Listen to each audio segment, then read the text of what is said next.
Pada kesempatan yang istimewa ini, saya menyampaikan apresiasi yang setinggi-tingginya kepada Direktorat Jenderal Pendidikan Vokasi, Kementerian Pendidikan, Kebudayaan, Riset, dan Teknologi atas inisiatif membangun program yang sangat strategis ini, yaitu vokasi dengan para pemangku kepentingan di daerah.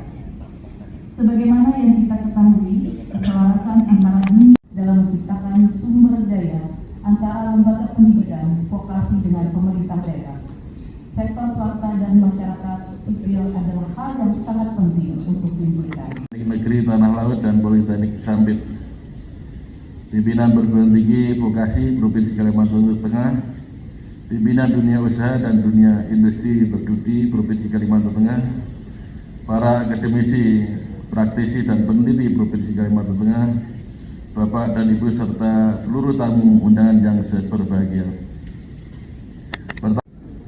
Atas nama pemerintah Provinsi Kalimantan Tengah, saya menyambut baik dan berterima kasih kepada semua pihak yang telah berkontribusi dalam terselenggaranya dialog publik ini. Kegiatan ini menjadi salah satu langkah strategis dalam upaya mengoptimalkan kolaborasi antara dunia pendidikan vokasi untuk meningkatkan kualitas sumber daya manusia serta memperkuat ekosistem inovasi di Provinsi Kalimantan Tengah. Bapak Ibu hadirin yang saya hormati, kita ketahui bersama Kalimantan Tengah memiliki potensi sumber daya alam yang sangat melimpah, baik sektor pertambangan, kehutanan. Oke, itu siap. 1, 2, 3.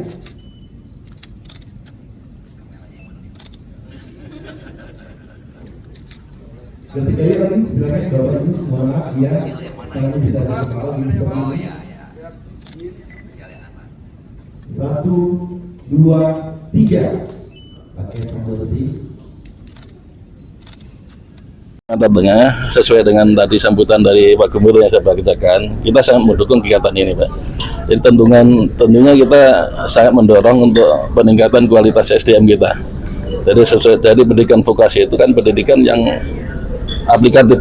Jadi sesuai dengan nanti keadaan sumber daya alam di Provinsi Kalimantan Tengah itu, tentunya nanti kita harapkan dari pendidikan vokasi itu mencetak tenaga-tenaga terampil yang dapat dimanfaatkan langsung kepada dunia kerja, Pak.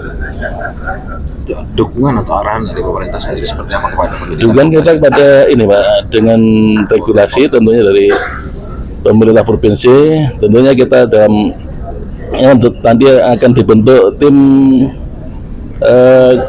pemetaan tim konsorsium daerah vokasi. Dan nanti akan dibentuk itu, nanti akan dibentuk dari SK Gubernur, nanti akan disahkan oleh SK Gubernur nanti dalam itunya untuk tim ini. Oke, Pak, harapan kepada masyarakat terhadap sekolah-sekolah vokasi atau pendidikan vokasi seperti apa sih untuk menyambut ini? Ya, tentunya kan masyarakat harus memanfaatkan ini. Ini yang sesuai dengan dunia usaha, yang jadi jurusan-jurusan pun nanti di dunia vokasi itu dan sesuai dengan kebutuhan di industri maupun di perkebunan yang ada sesuai dengan potensi di Kalimantan Tengah. Terima kasih Bapak. Pak Adis, Pak, tanggapan dari Dinas Perjuruan atau Vokasi seperti apa sih, Pak? Oke, jadi memang sejalan dengan apa yang disampaikan Pak Asisten, kita juga melaksanakan arahan Pak Gubernur Kalimantan Tengah bahwa memang potensi sumber daya alam di Kalimantan Tengah sangat luar biasa. Jadi mohon izin Pak Asisten, kita di Dinas Pendidikan juga sudah melakukan restrukturisasi untuk SMK. Untuk SMK kita sesuaikan lagi jurusan-jurusannya itu dengan potensi sumber daya alam kita yang ada, disesuaikan dengan kabupaten-kabupatennya. Contoh misal kabupaten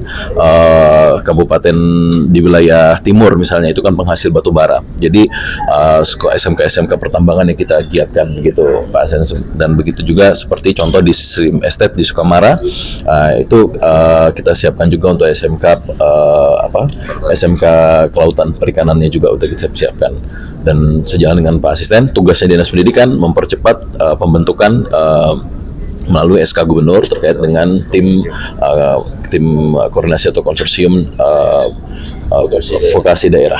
Itu cukup, terima kasih. Izin Pak,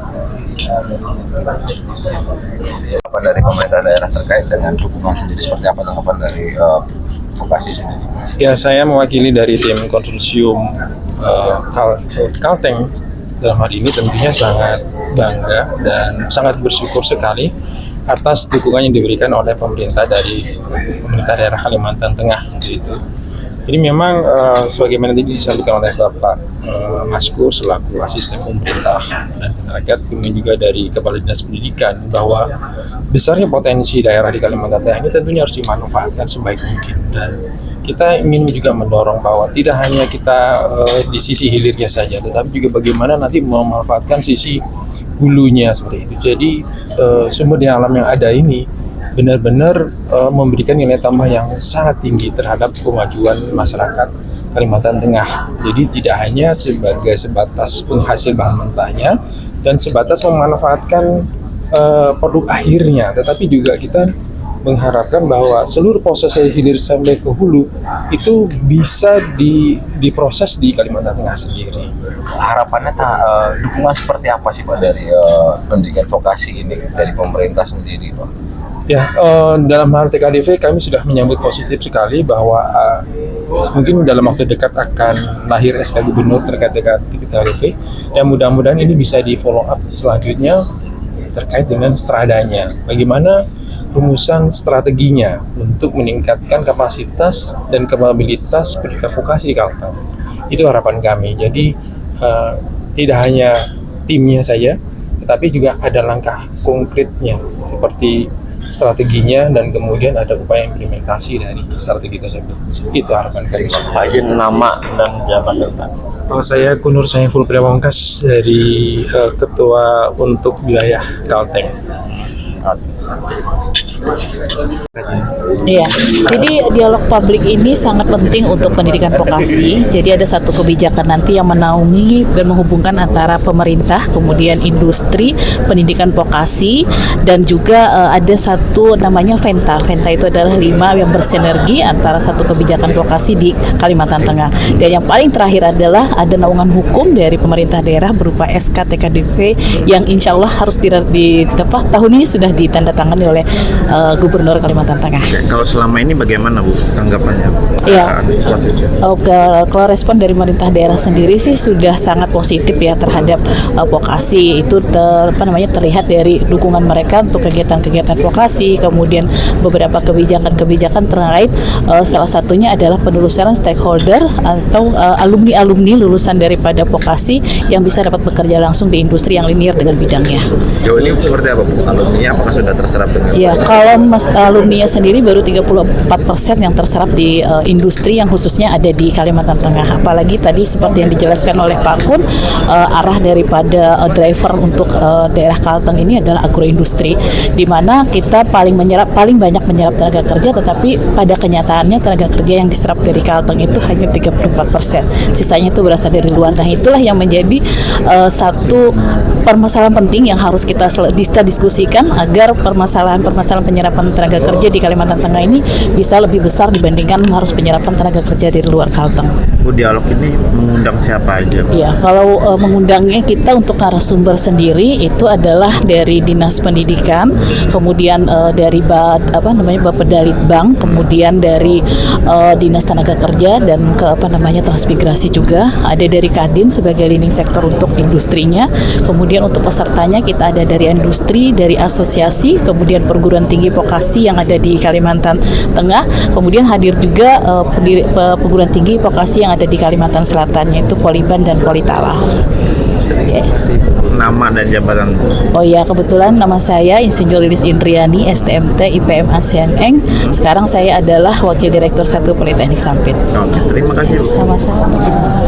Ada benefit yang secara langsung bisa dikasihkan Kadin kepada anggotanya. Bahkan secara nasional pun pemerintah pusat tidak bisa mengintervensi perusahaan-perusahaan untuk supaya bisa nanti dinotis ke Pak Kadis. Pasal 10, pelaku usaha, organisasi pengusaha dan organisasi perusahaan di daerah provinsi wajib menjadi anggota pada Kadin Kabupaten Kota yang dilaksanakan. Ketum Rahmat Hamka menjabat 2021, awal 2021 kita pernah bersurat ke PTSP untuk ini disosialisasikan dilaksanakan di daerah.